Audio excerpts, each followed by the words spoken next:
Madalas naririnig natin na mayroong mga salary demands ang ating mga aplikante. Madalas, ito'y napakataas. Kung iisipin natin, meron nga bang mga companies na nagbigay na sa kanila nito? Salary ang ating motibo sa pagsampa sa barko. Alam ko ang salary din ang nagiging motibo natin para malayo tayo sa ating pamilya.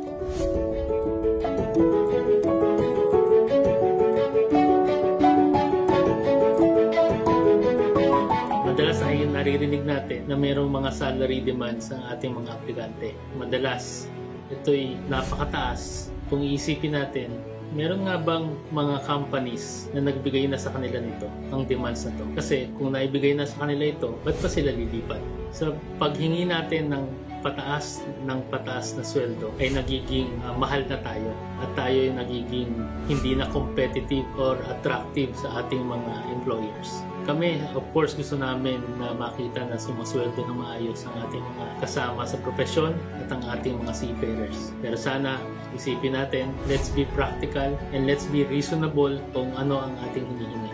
Dahil kapag tayo patuloy ng naging mahal, wala na tayong pinagkaiba sa ating mga kompetensya na ibang lahi. Kapag naging kasing mahal na nila tayo, baka sila na rin ang kunin at magdalawang isip ng employer sa atin. Isipin natin, hindi lang ang sarili natin ngayon, kundi ang future generation ng ating mga seafarers. Maging matalino sa ating mga kahilingan at gusto sa buhay.